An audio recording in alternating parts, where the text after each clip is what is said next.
Welcome to the podcast Scattered, One Person's Search for the Story Behind Human Remains. My name is Yvonne Chorlin.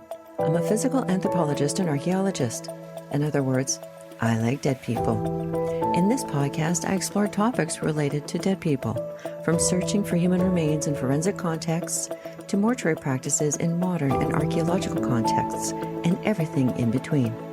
I offer information, perspectives, and insights directly from the mouths of researchers, as well as experiences of people who work with remains. All of this aims to provide you with information on subjects that aren't really talked about, don't seem to be a priority, or they can be very misunderstood. I hope you enjoy. Hello, dear listener. Welcome back to the Scattered Podcast. Thank you for being here. What is going on in my world? Well, it's a world of revision. I have just turned in the second draft of the perhaps infamous dispersal article. We published the first part in November 2023. That was about the scavengers of Alberta. And we promised a second part, and the second part was the dispersal patterns, and it is now in second draft. I've just sent it back to Shari and our research team for their input.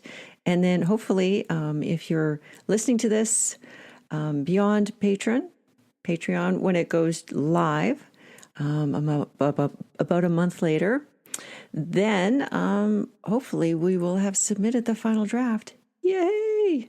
It's been a long drive. What else is in revision? I am plodding through the revision of a second Elise Marquette novel. If you have read Memoirs of a Reluctant Archaeologist, this is a sequel. This is book number 2, until I write something else. So I am in revision brain. I find that revising fiction is tough work, but revising technical writing is easy work. There you have it. Everybody's different. That's the way my brain is, and maybe your brain is different. Today we have Professor Howard Williams talking about cremation in early medieval times, in early medieval ages. And this was something that was very unknown to me, and I learned a lot, so I hope you will too.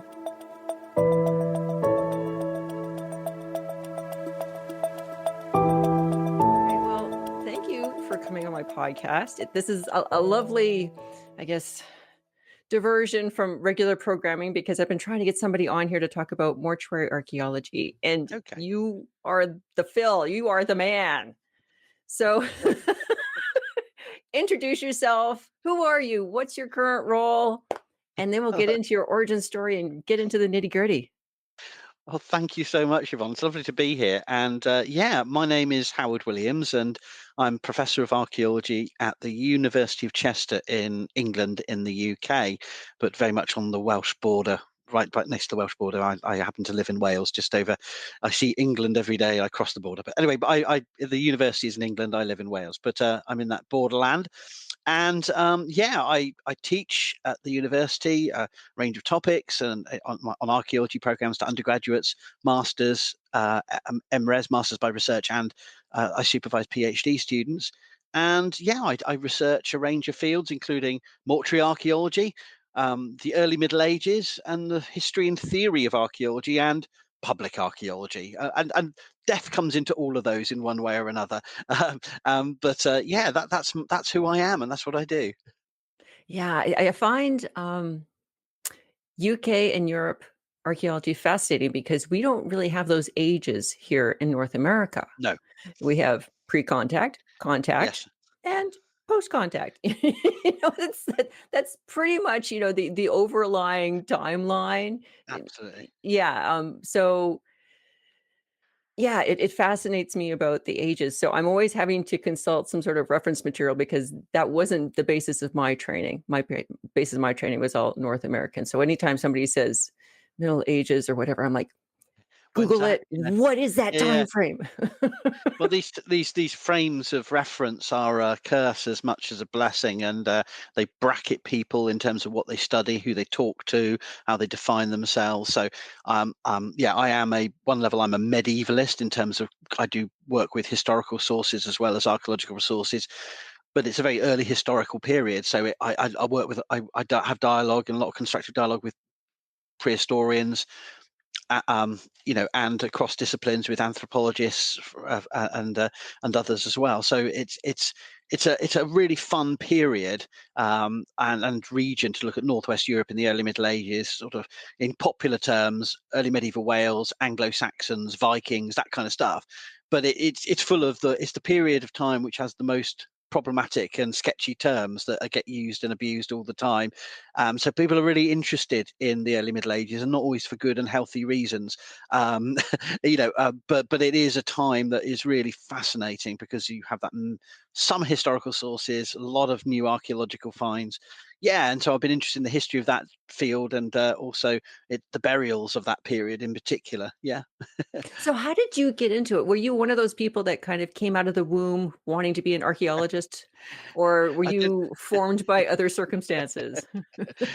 I don't know. I've often actually thought about what my origin story is, and I've written it and told it in different ways when people ask it. So I'm probably sound, like I'm making it up because I keep changing my narrative, because I don't think there is a single moment I can't recall. I was very much interested in deep time, in natural history, in um, paleontology, in archaeology when I was very young, and I suppose when I went to university, I generally hadn't a vision of a career in archaeology. I just wanted to do a 3 year subject. First generation going to university. I had an older brother who did physics with astrophysics, and I thought, what subject would I like to do? And I could actually maintain an enthusiasm with. And I say this to potential students as well, because I think there's a lot of perhaps hyperbole amongst people who do make it in the field that they are choosing, that they somehow, I was destined to it. And I remember once, my father said, or my mother picked up a fossil, and immediately I knew it was, or that kind of thing, or but I don't think. I just kept my options open. I went on some field voluntary digs at the age of 16, 18. Went to university and did it at the University of Sheffield. I got a BSc archaeological science in what was then a big, thriving, dynamic department of archaeology that sadly just closed. But in the 90s, it was a real full of some of the big names in European and British archaeology. Um, and then I went on and I just kept going with it, really. So I did an MA in burial archaeology at the University of Reading, with then Professor Bob Chapman and Dr. Heinrich Herker, now Professor Heinrich Herker, and Professor Richard Bradley, some quite well-known figures in the world of prehistoric and early historic archaeology in Britain and Europe. And then I stayed at Reading to do a PhD, supervised by Heinrich, looking at specifically early Anglo-Saxon period, that's 5th, 6th century CE, cremation practices in southeast Britain. So it was a really interesting 3.5 years, and I got I applied for a few lectureships, and was told, don't apply for lectureships, you're too inexperienced and you won't get it. And the fools gave me a job and to Trinity College Carmarthen as a lecturer in archaeology. That was in 1999, and then I was there for 3 years. I made permanent, but it was a very small place, and I jumped from a permanent contract to a temporary contract to go to Cardiff University on a replacement job for 2 years, replacing Professor John Hines, who was on research leave, who's a quite well eminent early medieval archaeologist, Anglo-Saxon archaeologist. And I stayed for 1 year and then jumped to a permanent job at University of Exeter. Was there for 4.5 years. Then jumped again um, to the University of Chester, where I still am. And they made me senior lecturer when I was appointed in 2008, and then I was appointed to a personal chair as a Professor of Archaeology in 2010, and that's what I've been doing ever since. So I've sort of went down the academic route quite quickly. I've done a range of field work, but also a lot of my work is desk based. I haven't done active field work for about a decade for a variety of personal and circumstantial reasons. But I'm still actively doing research as well as teaching on those fields I was talking about. And what attracted you to mortuary archaeology, the burials, the cremations? Yeah, good question. I mean, it was my undergraduate degree at Sheffield where I was taught by, among others, now professor at UCL, Professor Mike Parker Pearson. who did a funerary archaeology module, and I was also taught by Dr. Andrew Chamberlain, who's a human osteologist or biological anthropologist, I think is the term now. Um, and I get confused with the terms, but bones, and so I did the, Mike introduced me to like the anthropology and the archaeology of death more broadly, and then with Andrew and Beth Rieger as well, we did the paleopathology modules and the human osteology modules, and so I thought this is really good stuff because you can get really a connection to not only the lives and experiences of past people through their bones, but you can get in touch with and get access to and think about the complex ways in which people dealt with their own mortality. And it's about cognition, it's about emotion, it's about identity and social memory, and themes that really connect us today to who we are. I think we can explore in the human past through archaeological evidence. It's not simply about just how people lived, it's about how they died, how they engaged with the deaths of others. And so I thought that was a really fascinating field that connected up other disciplines, the history of death, anthropology and sociology of death. And on my master's degree, I was in a really interesting position because I was working on a burial archaeology MA with Heinrich and Bob, but we also had access to sociology professor Tony Walter, who's a big name in the sociology of 20th century, 21st century deathways in Britain, and Ralph Holbrook, who's a historian of early modern death. The people in other departments all interested in death and society, how we can explore the relationship of mortality to social conditions and how those change over time. So it was kind of a theme that just grabbed me undergraduate level, and I just pursued it through.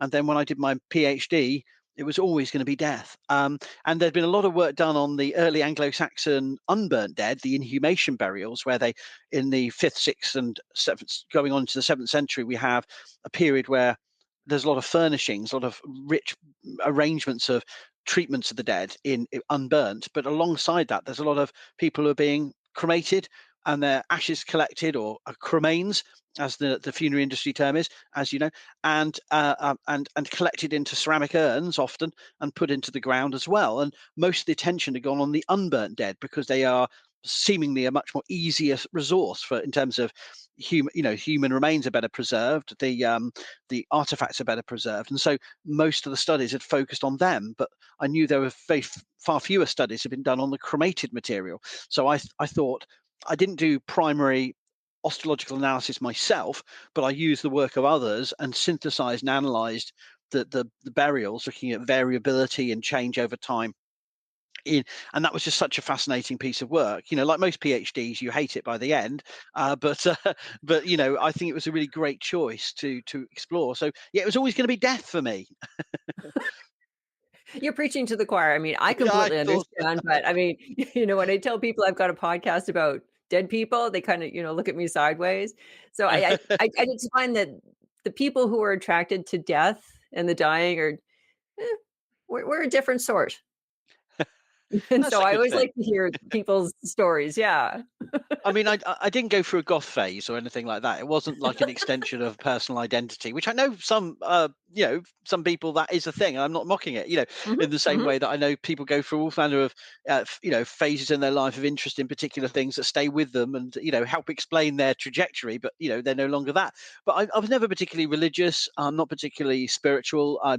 It's nothing like that, and it's not anything to do with a particular aesthetic. Or it was more about the rich promise of the data to allow us to get at Mm. past lives and people's interactions with their mortality. That was the thing that captured my fascination. It's what it could tell us about the past rather than something about me, if that makes sense.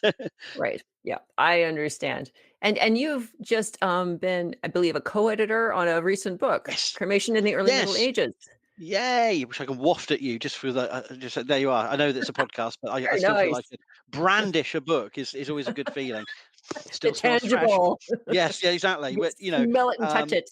exactly. Yeah. So yes, I've published quite a lot of peer reviewed journal articles and book chapters, but I've also tried to serve the field and promote my collaborators' work, and work with them on a range of edited collections and journal special issues. But my latest edited collection is a really interesting book because it's published it, we collated it in a different way. I worked with a doctoral researcher, now postdoc researcher from the Netherlands, Femke Lippok, and Femke organised a research seminar at Leiden where she was doing her MA and then PhD on cremation in the early Middle Ages in 2018, just before, well, a year and a bit before the pandemic and all that.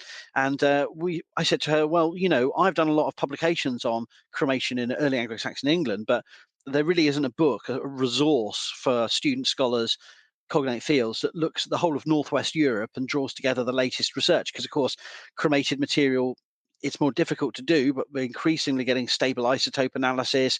We're getting the paleopathological, the osteological data, the contextual excavation data. The quality of excavations of cremation burials is improved massively. Our data sets are improving. Radiocarbon dating, meaning we can date material that we hadn't previously seen. So, and we thought, well, how do we do this? Do we do another conference and then an edited collection, or should we do something different? And because we started during the pandemic, we said, why don't we do it by structured interview? Because I've been doing edited collections with student contributions and then expert contributions, and found it very difficult to get the experts to write. So I'd in previous projects, I'd already been doing structured interviews to get, and it actually worked to get perspectives you wouldn't otherwise garner. So almost like a podcast. But then what I would do is then I would transcribe, or me and Femke transcribed, ask questions, sent the manuscript to the author.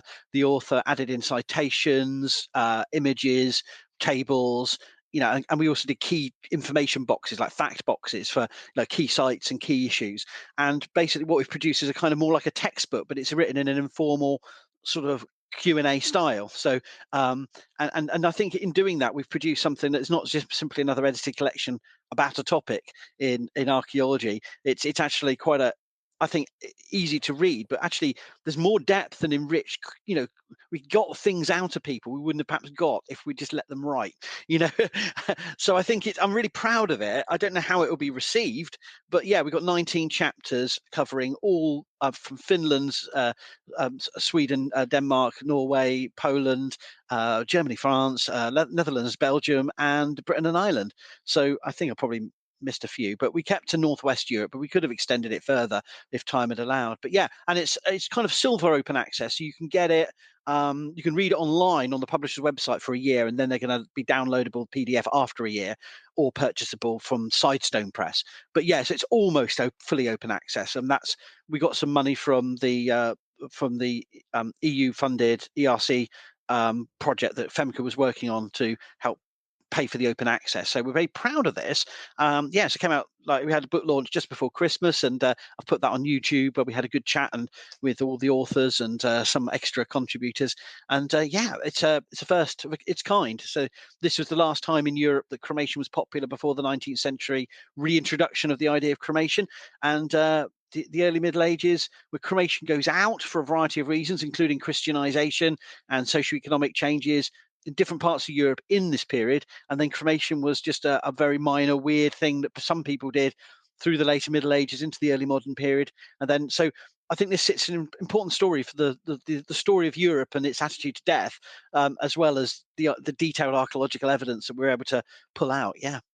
Well, yeah, I mean, that's initially what hit me, is that it's a very broad topic. Yeah. Yeah. Um, and especially, if you're just talking about Europe, so maybe give us some background about, like, why, cremation in the Middle Ages, early Middle Ages especially, Yeah. it's a thing that you need an edited collection about it. Yeah, okay. So obviously, the story of death in the early Middle Ages has always been dominated by historical sources, but increasingly since the 19th century, archaeological evidence has helped to fill in the picture. And these burials tell us about people's life and their death ways. And particularly since the Second World War, 50s and 60s, across Europe, there's been renewed dialogues. Over archaeological discoveries that are telling the stories of the societies after Rome. In the Western Roman Empire Mhm. collapses and fragments in the 5th century, traditionally replaced by barbarian successor states. Some of them are Christian, some of them become Christian at various points. And right up into the Viking Age, a time of invasion diaspora. Well, there's never a period in this period where there isn't some invasion and diaspora. But my point is, right the way through up to the 11th, 12th century, where we see the kind of more consolidation of European medieval states, kingdoms. We see various different death rituals, some of which are more perhaps familiar and fit into an orthodoxy of Christian practice, and others that are either beyond or on the edges of that Christian world. And cremation is often been seen as pre-Christian or non-Christian, but it's actually much more complicated than that. And the new archaeological evidence and the new radiocarbon dating we've got is showing us that, surprise, surprise, really, people aren't doing what the church tells them. People aren't doing what their kings are telling them. People are doing a lot of crazy stuff. And we're finding that local and regional patterns of the way people are disposing of the dead across Europe is actually doesn't really fit into any of these simple historical models. And at one level, we kind of guessed that 50 years ago, but it's really refining it now. So to give you some examples, I'm dumbing it down massively. So if anyone who is an expert in these areas, hears this, please be aware. But the standard model for, say, the island of Ireland, is that Christianity arrives in the sort of late 4th, 5th century. Everyone converts to Christianity, Christian golden age. Everyone's just dancing around, coloured green, happily being Christian culture, and then the Vikings ruin it all, and the Normans make it worse, and then the English make it worse again. And it's that story of, but actually the archaeological evidence is finding is that actually early medieval Ireland, we've got evidence of not only burial away from churches, is continuing right up to sort of from the 5th, 6th, 7th, 8th, 9th century, 10th century, and 11th centuries, but cremation, something that would traditionally be seen as not Christian, is continued to be practiced right up into the 9th, 10th centuries. And people can argue till they're blue in the face about how godly and Christian the early Irish were. Maybe they were, but they were certainly not adverse to doing things that would not sanctioned by the church, would not have been. I don't think any churchman would have had any choice or control over death rituals. At the best, they may be interested in how getting people baptized, but how people married and died is something the church couldn't control until much later, centuries. And so it's kind of, many people who are specialists in the early Middle Ages would go, we knew this already, but it's filling in the gaps, actually enriching our story with the archaeological evidence to show, yes, and here's the evidence. And if you talk to any scholars of later medieval Europe, where the church is supposedly having all power control, we know that's not happening either. And there's lots of local variation there. But my point is, in these centuries that in Ireland that are traditionally Christian, people are still doing a lot of variable things with their dead. And likewise, we can see the evidence coming out from Europe is showing us in the Low Countries, in Netherlands and Belgium, cremation and inhumation being used as options within societies for generations and generations. So as with perhaps our societies too, whether we're talking about Canada, the US, Britain, Holland, France, people have options and people are exploring those options. It's not always clear why people are choosing one or the other. So there's not one early medieval death way. There are a myriad of different ways in which people are disposing of the dead. And I suppose that's the story we're pulling out with the book, is local and regional variability, not a simple narrative. Because mortuary archaeology, as you said, it can shed light on not just life ways, but also death ways and how the living treat the dead. It's interesting when we have alternative options, or perhaps alternatives or changes in the way things are done. And so I find it fascinating that, in your example for Ireland, if the church says do it one way, but then you've got some people that are doing it another way, Yeah, to me, that would speak of, there must be a reason why they're yeah, not doing it the standardized or the, sort of ordained way by the church. What would that absolutely. say to you?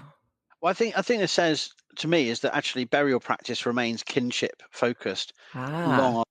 So I think it takes a long time, and perhaps never, that large parts of Europe have the church dominating death ways. I mean, in urban contexts in the later Middle Ages, sure, but I'm just saying that and yes, people will be burying in churchyards from the 10th, 11th century in England, for example. But it takes many centuries for that to formalize and those structures to be in Mm. place. And even then, I think there are only certain moments of the funeral where actual priests and other agents of the church would want to or dare to intervene on what goes on. And so I think we have to think funerals are multi-authored, right? They're places where the dead person might have a say, relatives have a say, neighbors have a contribution and perhaps have a say, and maybe religious specialists, formalized and recognized and informal, like the old woman of the village who washes all the bodies, you know, will have a role in these kind of funerary choices. And I think that there are moments in early medieval Europe where practices might be a literal two fingers to the authorities, but I think in most cases it's more just a more, um, we're doing this stuff. Yeah. And if someone says, oh, I don't think you should be doing that, there are a few sources from early medieval Europe saying cremation was seen as pagan, but not so much, they weren't so much interested in the pagan, cremation being pagan, as human sacrifice, horse sacrifice, and infanticide being things that the church was more latched onto as things they didn't want happening, and eating horses as well. They didn't like that. They saw that as pagan, but only in certain parts of Europe. So it's kind of an interesting. It's not so much burning the dead that was ever seen. We don't have actually a lot of evidence to show that anybody in the church was sitting around going, "Do you know what's really not on?" They're burning the dead. Yeah, I've always thought that. It's not. There's nothing in scripture that says this. It's more, so I think a lot of this is down to, if I want to be crude about it, the kin still have the agency, have the Mm. authority for much of the period I'm studying, the 5th to 11th centuries. Yeah, so it's not so much the church saying, "You should do this," it's more of the church not saying Or not anything. caring, or Yeah, not or not want. Yeah, caring. And it's so, not. It's yeah, the family is more open to do whatever they want or need to do. Yeah, yeah. I mean, we don't have many cremations in churchyard context. So I think there is a sense that cremation goes when the church starts to have control over the places of the dead.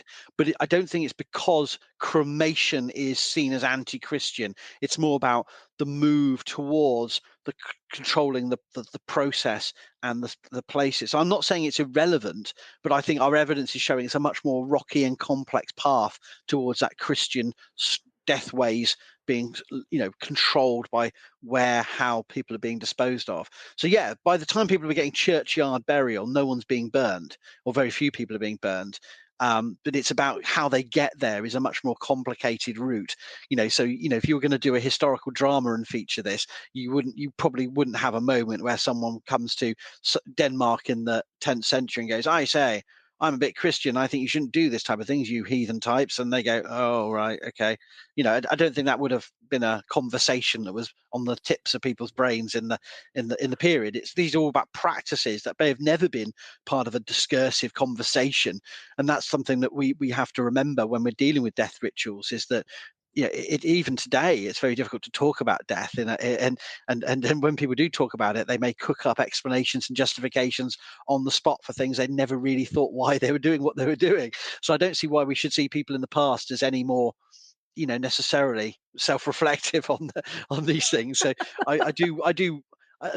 Again, our evidence is messy because I think people are messy, yeah, in terms of the way they think and what they do. Absolutely, absolutely. And then, it's all, if there's actually evidence, and if there isn't, then what kind of story we're gonna make up to fill in the Yes, gap. yes. A lot of this is back projected narratives of Christian conversion. I like just those stories of people seeing the light, or most of that, would have been a much more complex process anyway. And yeah, so absolutely. So that's the kind of reason why I think that topic is important, and why this book, I think, is going to sort of be a new level for future research to build on, both whether you're doing field excavations, because I think it's making a lot of field archaeologists aware that cremation is an early medieval thing in their region and place. Because I think a lot of the time when they're finding cremations, they're assuming they're Bronze Age or earlier Iron Age, or you know, and they're not even getting them radiocarbon dated. So it's about, actually there's a internal, like, making people aware you should be looking for this stuff in areas and periods where they wouldn't otherwise look. And so I happen to know, and I can't talk about it because it's literally not published yet, that there's one region we don't cover in this book, where I happen to know, as we were finishing the book, the first evidence of cremation practices from the early Middle Ages was found. And in the book, I have to frame it in the introduction as, we haven't found any, but is that because people haven't looked? And knowing I'm kind of right, and that I knew that now they've radiocarbon dated some of these undated cremation deposits, rather than being prehistoric, they're turning out to be early medieval.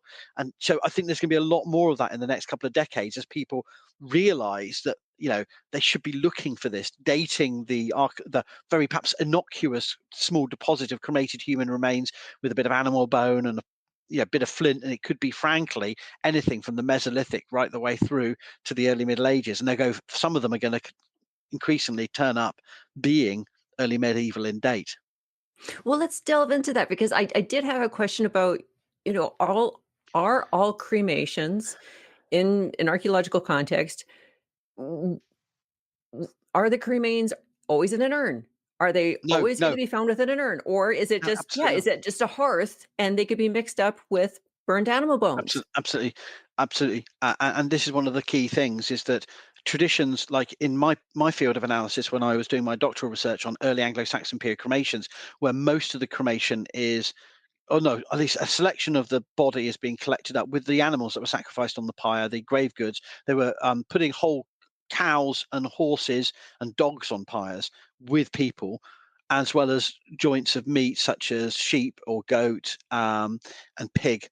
And the dead were clothed, they had pots and they had food and they had all this stuff, and they were then collecting bits out of that, putting it in an urn at some later date and burying it.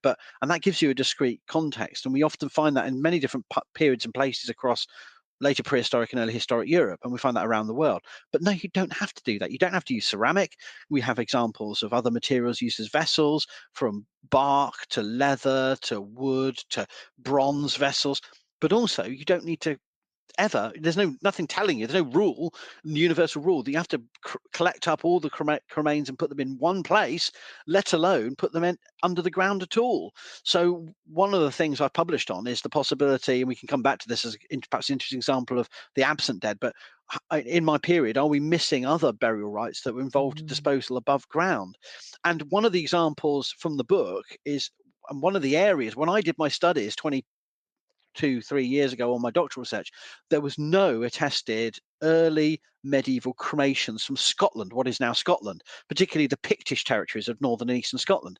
And I was during my master's, just before I started my PhD, I did field work at a site called the Clavercairns, which are near the famous Culloden battlefield of much later date. And they're now known to be early Bronze Age, and they're ring cairns and they're very dramatic monuments. And they're now on the Outlander tourist trail because everyone wants to go to where they that inspired the book, that inspired the TV series. So the Clavercairns are now quite a famous international. They were already actually quite famous in the 90s, but they're now extra famous. But we were excavating there, and they had a secondary scatter of cremated material over the edge of one of the ring cairns.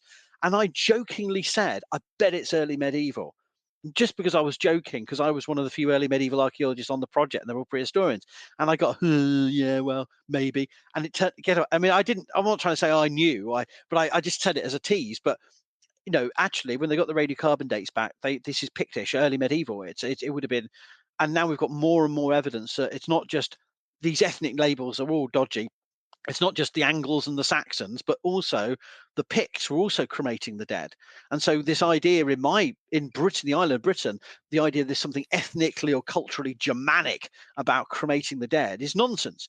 We've got clearly, and even I'll give you another example. I did a blog post only a few years ago mocking the Bernard Cornwell adaptation of one of his book series, The Last Kingdom, where they had a fictional scene where a Cornish princess dies, and Uhtred, son of Uhtred, and Alfred the Great, King Alfred, attend the cremation of a Cornish princess because she's pagan and Cornish in the late 19th century. And in my blog post only a few years ago, I mocked that. I said that's ridiculous. It maybe, but yeah, honestly, we know nothing about this.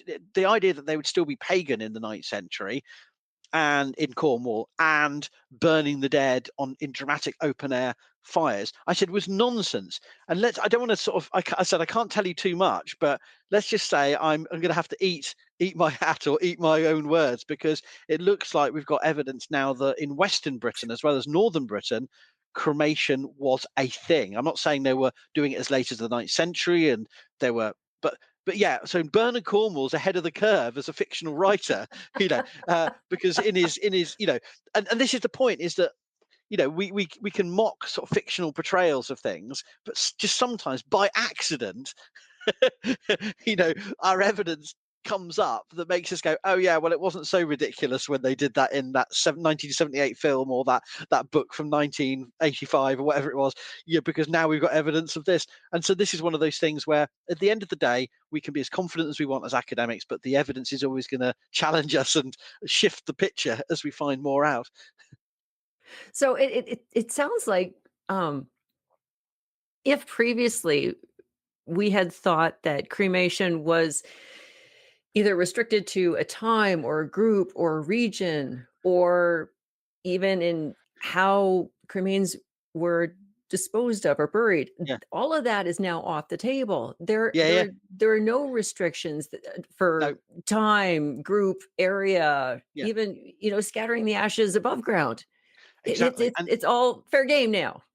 it's true. I mean, obviously, there's trends, and I mean, there's cremation is very rare in some places. So one of the case studies in the book is cremation in northern France, in the Merovingian and Carolingian period. So an area that is Christianized early, powerful kingdoms, very complex, varied regionality. But the Merovingian dynasties and then the Carolingian dynasties dominate Western Europe, and we have very few evidence of cremation because everyone's nominally Christian, and church burial starts taking place earlier. But one of the studies in this book reports on a single cremation burial found in a Carolingian period settlement, in a pit, in a storage pit, in the fill of a storage pit, and with some artifacts that are very much comparable to those from southern Scandinavia, and dating to the 9th, early 10th centuries. I think I can't remember that's exactly the date, but in other words, from the Viking period. And so it's very tempting to go, yeah, it's a Scandinavian raider, and it may well be, because while I'm I don't like to just jump to those kind of conclusions. If the Frankish Empire was hit hard by Scandinavian raids from the late 8th and the 9th century, and we have much less archaeological evidence of that than we have in England. We have much more evidence of in the archaeological record of those Scandinavian armies moving around, Viking armies. And so there's been long waiting for more evidence from northern France of Scandinavian presence, raiding, trading, and settling. And of course, Normandy becomes a sort of, at least in part, a Scandinavian colony that becomes a duchy, and then obviously a kingdom in its own right. So you have that origin story of of Normandy. We have to have more archaeological evidence going to come out, and so cremation seems to be part of that picture. So yeah, all that's the fun thing about archaeology, isn't it? We always get new data, and sometimes it tells us something about the history and the historical processes. Sometimes it challenges those historical parables. Oh, yeah, that's the fun of it. Just when you think you've got the story figured out, you get a new puzzle piece. It's like, well, where does this Exactly. go? How does this fit in? You have to redo the entire puzzle. uh that's half the fun. Oh, it is. It is. So because you brought it up that, the one in the cremation burial in France, that, this has to be a Viking. Mm. What does a typical Viking Oh, burial yes, this is look the thing. like? Well, this is the thing. So, you know, um, there's lots of Vikings are very popular on social media and popular culture. Everyone's heard of the Vikings. They may not have heard of the Avars or the Franks or the Gepids or any other groups from the early Middle Ages.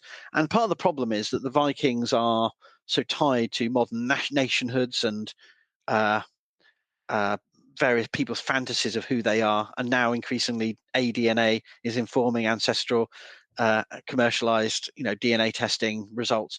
So everyone feels they want to everyone wants to a bit get in on the Viking action, and from TV shows and video games to personal ancestry, identities, and it links into racialized identities, and we have a whole white supremacist and white nationalist angles to the Vikings in North America, in Scandinavia, in Britain too. So Vikings are a bit contentious, but and so when I try and talk about Viking burial rites, I try to make the point that there's no single way of disposing of the dead that is exclusively Viking. In fact, no one in the early Middle Ages, there's a good reason for that. No one in the early Middle Ages went around calling themselves Viking. It's not an ethnic term in that period. If anything, most likely origin for the term is simply someone describing someone on the seaborne, venturing, raiding, trading. An expedition over water is probably the origin of the term.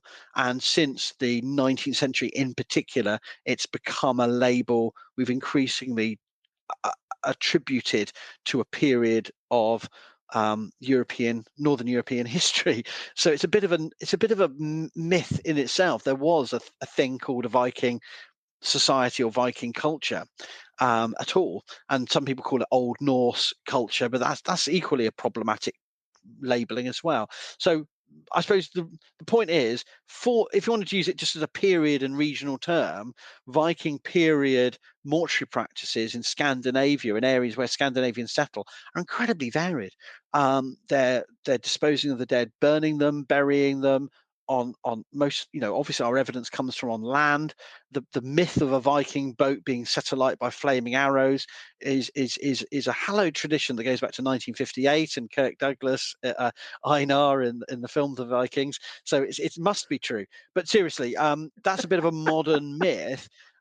But the elements are there. I'm a bit late to the party of realizing that How to Train Your Dragon 2, the animated film, has the same thing. There's many different renditions of this: firing your arrows. The warrior, the chief, goes off and his flaming boat. But there are actual early medieval sources that speak of pushing people out in boats over water, of scattering ashes on water, and so water was important. But my point in this context is there's no single Viking funeral death way. They were doing all manner of stuff, and that's only the stuff we have archaeological evidence for, because they're probably disposing of the dead above ground. As I said elsewhere, in Europe, they're probably doing lots of things we don't have evidence for. So yeah, there's no such thing as a Viking way of death or Viking funeral. It's really a modern mashup of mythological sources, historical sources, and a bit of archaeology thrown into the mix. But the arc you would, if I showed a Viking period burial site to your audience, most of them would go, well, what's Viking about this? And I would say, actually nothing. It's what you got here is an object that is Hiberno Norse. It shows probably made in Dublin and traded around the Irish Sea. This object is probably from Norway. This object is from southern eastern England. These people had these range of objects. They were burying them with the dead. The burial tradition, they weren't going, he must die like a Viking, or I feel a bit ill today, got a bad stomach, quick, let me grab my sword so that I can die like a Viking. Like in the Last Kingdom, everyone has to grasp a sword so they can go to Valhalla. And it's that, it's a bit nonsense. There's so much. Well, I suppose what I'm trying to say is there's so much modern nonsense thought about the Vikings. It's an ongoing task to remind people that actually our evidence is not what people would like it to be. Yeah, the story that we make is not necessarily Yeah, evidence informed. that's a polite way of putting it. That's the polite Ah, way. You but have a much, fiction but can you're be much so more much neutral. fun. But we do have evidence that boats were important. We have evidence that we're cremating people in boats, burying people in boats, and they may well have put people in boats and pushed them out into fjords and lakes, and they may have set fire to some of those. It's not impossible, but we don't actually have any archaeological evidence of flaming boats that was, as per Game of Thrones, as per every fictional representation of the late 20th and early 21st century, either serious or comedic. Yeah. It makes for really good fiction, though, makes for good drama. It does, and people like the idea of a flaming journey. That the Absolutely. fire is not simply. But I think for most early medieval people, the fire is the journey. The fire, the transformation is the Mm. part of the journey. You don't, and the flames and the smoke. there's a lot of animation in this in burning the dead open air. You don't necessarily need to put it on a boat to have it like disappear. And I think a lot of that comes down to modern funerary industry ideas about a curtains coming down and the coffin is taken away from. And so I think it matches up with our ideas of journeying. And a spiritual idea that's very Christian in some ways, even if not necessarily everyone who thinks that way is Christian, but I'm saying it does fit into that our aesthetics and our expectations of death as a journey, and our fantasies and our fictions, from Tolkien's Middle Earth, help us to navigate that in a very interesting way. And a lot of Tolkien's ideas were coming from the early Middle Ages and the mythology of Finland, Wales, but also Scandinavia, and so we have that sort of percolating through via our fantasy and our science fiction as well. So, do you think that huh, media, the film industry, social media is going to be maybe more inclined to be open to archaeological evidence before constructing their story? Can you see anything like that happen? Or is it just, human nature for us just to make up the story and run along with it? Well, it's really interesting, isn't it? Because obviously, I live daily with a sense of dread and despair every time I look at any kind of social media at the what nonsense is being spewed now. And yes, it's very difficult to stay positive when you realise the level of misinformation about any topic. Some of which you think, well, what impact does that have on our world? Through to the great pernicious, um, earth shattering, misinformation that is literally shifting politics and wars and responses to pandemics and so on. So it's very difficult to stay positive. What I would say is that we have at least an opportunity to challenge, to push back. I'm not sure anyone listens, but I think we do have opportunities with social media now to push back and critique some of this nonsense for those who want to listen. So with AI imagery, with the ability to generate all manner of nonsense stories, myths and misconceptions of the early Middle Ages, whether it's the Vikings and their death ways or anything else, are absolutely rife.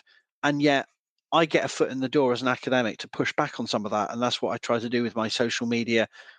And I'm not sure I'm doing it particularly well, but I'm certainly, at least, as I said, that foot in the door. At least I'm trying to do some of that, because how the Vikings dealt with their dead may not seem to be something that matters. It's very, may academic, very esoteric. But when you realise that some of these ideas about fatalistic conceptions of death, of warrior status and warrior sacrifice and masculinity, are feeding directly into various extremist movements today.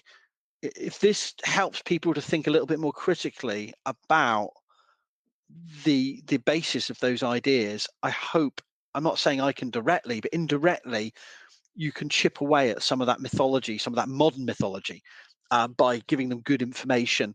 And so saying you're wrong, it's complicated, you're wrong, it's complicated, may seem a bit of a, uh, not very constructive exercise, with that's made up, but content has to be about storytelling and engaging people with fun stories as well. But I think there is the possibility that archaeology is being taken seriously. And I think that there's been lots of discussions about where and how and with whom we should have these conversations about mortuary archaeology in the public domain. Um, should we be talking? And I certainly feel strongly that I should not be talking with pseudo archaeological grifters directly. I don't want to have a debate with Graham Hancock or any of these other people who are made careers and multiple books out of peddling stark misinformation about the archaeological record. But I do want to reach the audiences of people who are actually interested, and for whom this may actually make a difference, because it does have an impact even into fields like your own with forensics. The things that if we're able to show that deep time human engagement with these death rituals, it does inform communities affected by disasters, by criminality of different forms, and what happens to their loved ones, and their hopefully their mourning, their restitution, their sense of restorative engagement. That's what I like to think. I haven't done much work on that directly, but I like to think that if we are talking to the public in some form, we can help people understand what we do wherever we do it, and that we don't always get it right. We're not perfect. It's part of an ongoing burgeoning research field, where methods are changing, ideas are changing, data is growing, but we are open. We're not secretive like cabal who are hiding the truth, which is what these, the rhetorics of pseudo archaeology would have people believe about us. And I think that's really important, to be open and chat, and dealing with those public conversations. So yes, so what I'm trying to say is I often feel daily despair at what's the point, but then I think, well, a lot of people are listening, and it's rattling cages of those that would cozily sit there with their AI generated images of Viking warriors or Anglo-Saxon funerals, and I can say, well, actually, this is what we really know. So I Right. don't know. I Yeah, try to be optimistic. and it's not like you're just having a conversation with one person that isn't recorded and can just, fade into the ether. You're doing your due diligence to put it out there, and even if, somebody doesn't hear it in that moment, it is there for reference in the future. Absolutely, and I think that it's people. I mean, while a lot of the mortuary archaeology in the public arena stuff, you say, oh, it has a short half life. People are only watching, say, my TikTok videos for half a day, but then they are finding them years later and getting occasional likes. So people are searching for topics and finding a video I did about how we don't actually have evidence that the Picts wore woad on their faces, or that evidence of pictures, of Anglo-Saxon burial practice, or what do we know about early medieval Wales, and or a video I've challenged someone else's narrative on something. They are finding it, and I think that can be constructive.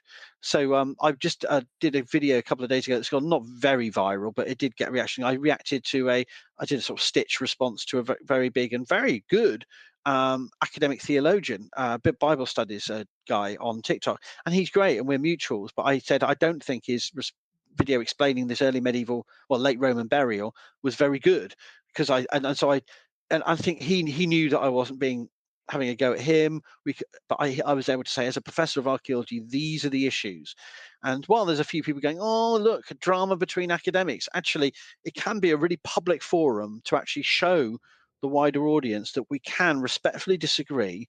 We can show that, well, not necessarily. I didn't actually disagree with anything he said, um, um, but my points were that this is a news story rather than actual peer-reviewed research. But everyone's commenting on this new burial, showing rewriting the history of Christianity north of the Alps, is the story about a burial from near Frankfurt that has a third century silver case around the neck with a 18-line Latin script evoking Jesus and St. Titus for protection. So it's a really international news story, really exciting archaeological find. But I was saying that a lot of the commentators, including this very good TikTok creator who does Bible study stuff, are missing some key points. So I'm saying, we need to understand where this is and when it is and what it doesn't tell us. Like we can't tell. And one of the things that an archaeologist like myself will try to keep emphasizing to the public is, just because someone's buried with something, it doesn't mean they were that thing. So just because you're buried with an 18-line silver foil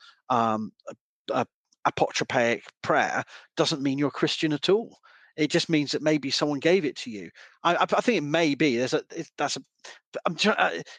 bit stark. I think they may very well be Christian. It is exciting evidence. It is the first evidence of Christianity north of the Alps. I'm not denying that, but I think we have to think very carefully about what we're saying to the public about these things and qualify what the implications are. And I think that is the job of where we can do.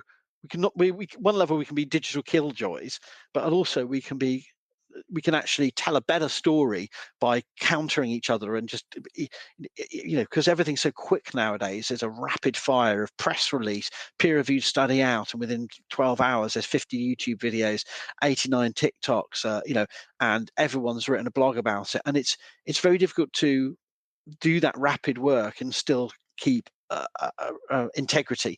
And I think if we can improve our standards of doing that, and start to work on how we do that responsibly and ethically. I think that's something academics can really make a contribution towards. Sadly, though, there's a lot of sensationalism within the academy too, and I think we've got to be very careful about how we balance this responsive, quick fire reaction to new research. But I think that's the beauty of the way, I guess, information is nowadays, is that you can you don't necessarily have to do it in the moment. Because No. people are always searching. I think it's more, detrimental when somebody goes searching and they don't find anything. It's the same, when you were Yeah. talking about cremation, are people actually looking? You know, Yeah. it, it's Yeah. sad when people go looking, or when they aren't even going looking. I But mean, that's now they are. Even if, an article is 5 years old debunking or providing, richer, more rigorous information, at least it's still there. I mean, whether I have great grave concerns about the AI, scraping of my online content, but equally, at least I can say that some of my academic publications that are now open access after many years of not being, whether through my academia edu page or whether people can go and consult them and they can find out more detail. So if they see a news article about a new archaeological discovery, and I've seen examples of this in my blog post, which I've been doing an archaeodeath blog since 2013, of people going back to 2012, 2014, 2015, 2016 blog posts I did about TV shows and films and going, oh, and I'm coming up in people's Google searches about reflecting on another on on on on the Walking Dead TV show series and how death is portrayed in it. I did a blog post about season 4 of The Walking Dead and how it represents cremation, because I've done stuff on that kind of fiction as well. And people are actually reading that. They're finding academics that are trying to talk about those themes. Now, I'm not an expert in the zombie apocalypse, but I am an expert in how people cremate the dead. So I can say, firstly, they technologically don't know what they're doing, but also but the key point is, what does this tell us about this fictional future where people are trying to deal with an apocalypse and the undead walking everywhere? Why is even cremation featuring? What is the cultural baggage of 21st century North America, particularly, that is leading people to burn the dead in that TV show? So I'm able to sort of pick at that apart a bit and sort of talk about what's going on. And I think people are reading it. Yeah. So I'm finding a lot of my old content is getting access, and I think you're absolutely right there. So I'm gonna ask to maybe finish on on pondering a question. What is the use of mortuary archaeology, especially nowadays? I mean, like I said, Yeah. before we started recording, I was delving into your recent blog post on necroviolence, and that could be an argument for mortuary archaeology. It's Yeah. looking at how past death ways and life ways have changed over time and show us how we are interacting now with our own death ways and life ways. Yes. Oh, you've But said it for for me, you, really. what is, why continue with mortuary archaeology? What's the purpose of Okay. studying it now? So archaeology is the only field that can tell us the full human story, Mm. from earliest times to our time, and document even recent material engagements with, material traces. Mortuary archaeology as a subfield is the only way we can access the full depth, breadth, and complexity of human interactions with their mortality. That's the way I would frame it to you. I would say it's the only way we can draw on written sources, visual evidence. We can talk to you can oral histories. That's all lovely, and those can give us some really good sources. And I'm not just diminishing or disparaging other avenues towards understanding but for given that 98 to 99% of the human story is prehistory, but also given how the stories of lives and deaths of most people living and dying today are not being told through historical, traditional, or sociological discourse or verbal discussions. We are the subject that can fill those gaps and provide a rich contextual story that's just local and global. We can go from the grand stories, the big narratives of how the earliest people started to dispose of the dead. We have evidence that before our anatomical modern Homo sapiens, other hominin species were disposing of the dead. Massive debate about Homo naledi I won't get into here, but certainly Neanderthal.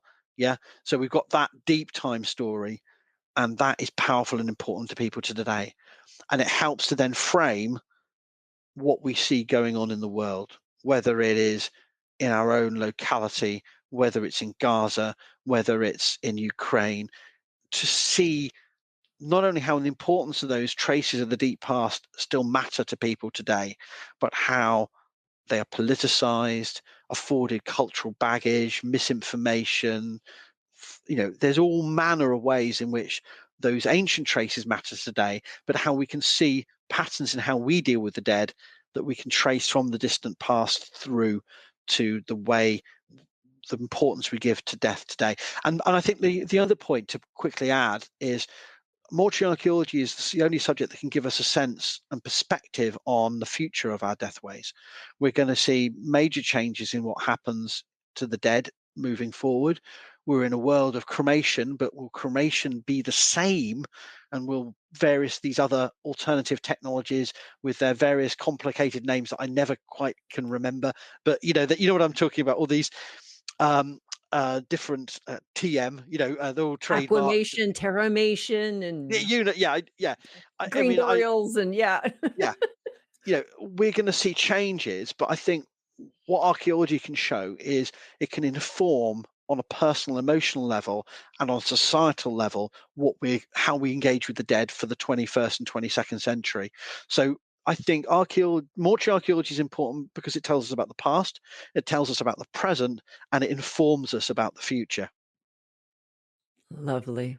That's my Lovely. thoughts, but I don't know if your audience will think that's nonsense or not. But I think, it helps to. I think that's why we should keep doing it, because it reveals past lives and death ways of dealing with the dead, but it also is about us and our future.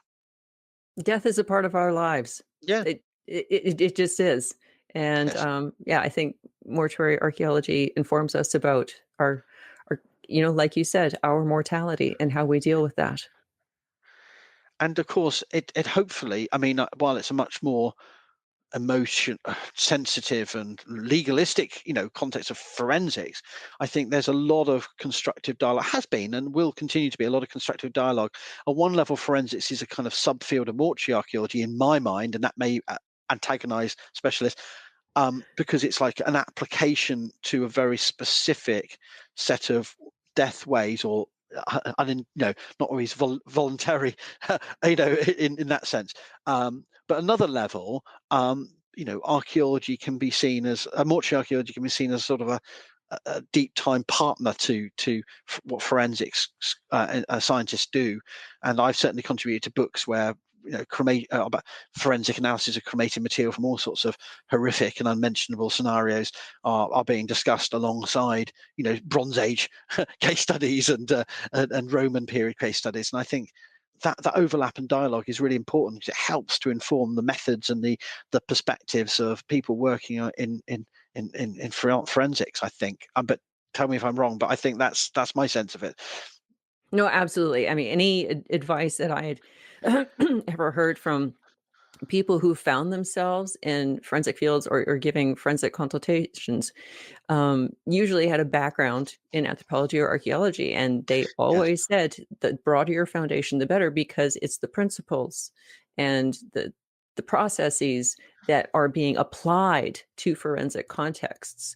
So, forensic as a field is very new. And, there may be some debate about whether it actually is, a discipline, but it's really more the application of the discipline processes of anthropology and archaeology to that context. Yeah, absolutely. Absolutely. All right. Well, thank you very much for this conversation. I wish we had more time. I feel like we've just scratched the surface. We could talk for hours, and maybe I'll reach out again and do another Feel podcast free. Feel episode, because free. this has been very lovely, Professor Thank Wimes. you. Thank you Thank very you. much for this. It's been great to chat. Thank you.